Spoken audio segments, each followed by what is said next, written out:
Hi guys, welcome to our cozy corner on the internet, and today we're going to be talking about our sacred cycle and understanding the four phases of the menstrual cycle. I'm really honored to have you with me in the sacred space today. My name is Ruth and I'm a transformational coach.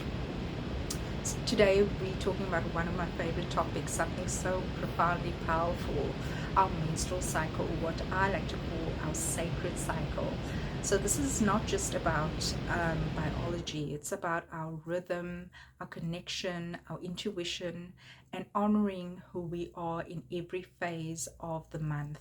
So we'll explore the four distinct phases of our cycle, what's happening within the body, the emotions, the energy you may feel, and how to consciously parent yourself or your loved ones during this time. So let's walk this sacred path together.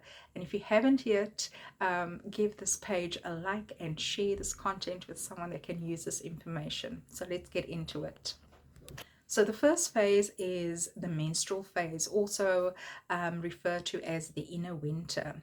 So what happens in the body is that the uterine lining is shedding, and our hormones, estrogen and progesterone, drop to their lowest levels. So this is the beginning of your cycle. Your body is releasing what is no longer needed.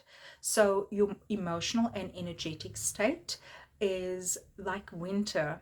It's a time to rest, retreat, reflect. You may feel quite tender, quiet, or introspective, and that's totally okay. And you might also feel a little tired during this time. Some of the pain relief tips I want to share with you today. I personally love using a hot water bottle or castor oil pack on my belly. And regarding exercise, I normally just do a little bit of yoga. So incorporating light exercise like yoga or walking is fine at this time. Try and eat magnesium rich foods like leafy greens, bananas, dark chocolate, which is always a win-win to relieve some of those cramping. I also like incorporating herbal teas like chamomile, peppermint, ginger, and raspberry leaf. This can help soothe your pain and also support relaxation. And don't forget to take time for deep rest and journaling. Um, this is when your intuition and your inner voice is at its loudest. So journal whatever comes up for you. And other ways that you can honor this phase is by, like I say, journaling is one of them, finding some quiet time for yourself, or enjoying a candle or a good book during this time. The second phase is the follicular phase. So this is referred to as the inner spring days. So what is happening within the body is that your body is beginning to build a new lining. So your estrogen levels will rise, and it's basically preparing your body. This phase is preparing your body for ovulation. So this is a time of growth, clarity, and renewal. And how it often feels for me, you can let me know in the comments if it's different for you, is you might feel really, really creative.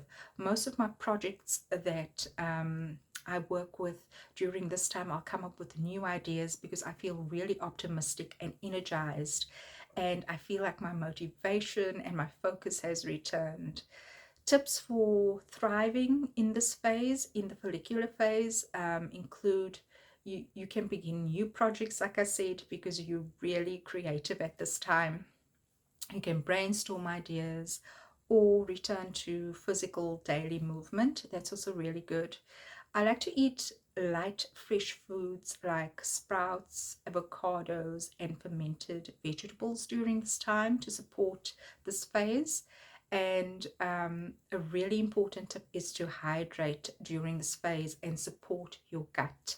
Your digestion during this phase starts to pick up again, and you can honor your body during this phase by taking a walk in nature, dreaming, writing down and working on your goals, because like I said, creativity is at an all-time high during this phase. The third phase is the ovulation phase, or what we refer to as the inner summer phase. So what is happening within the body is ovulation occurs. So your body is ready to release an egg, and hormones like estrogen and LH peak.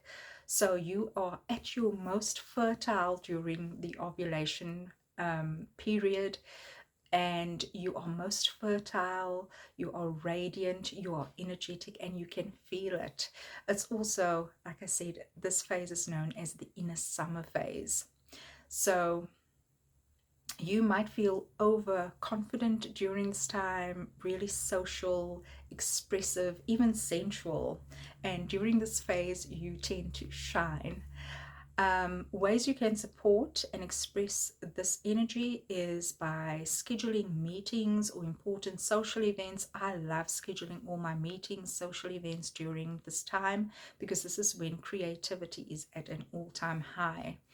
And then eat vibrant, colorful foods. So berries, strawberries, leafy greens, citrus. Try and incorporate all the colors of the rainbow into a meal or onto your plate.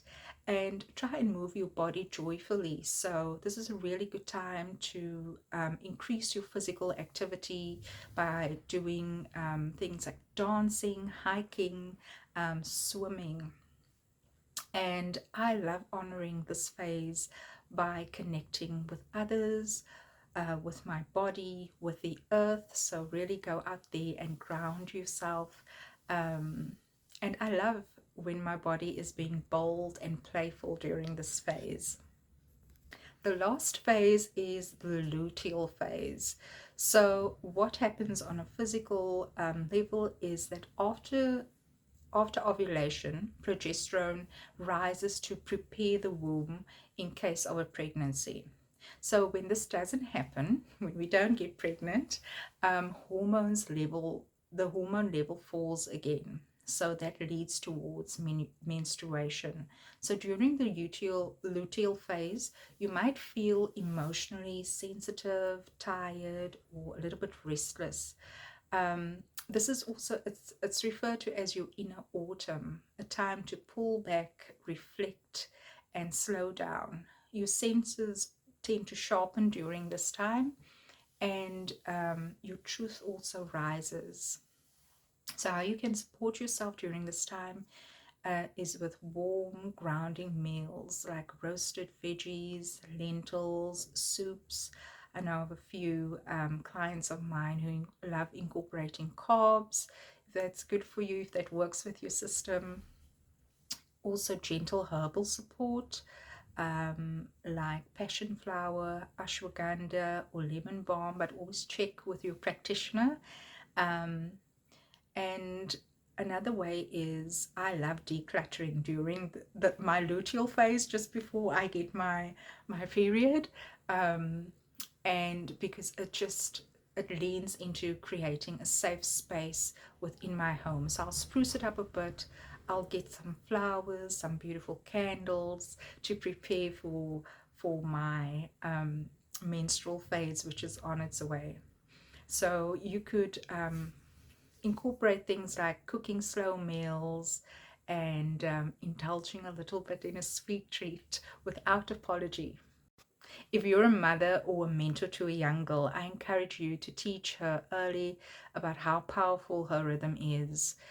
Celebrate her cycle.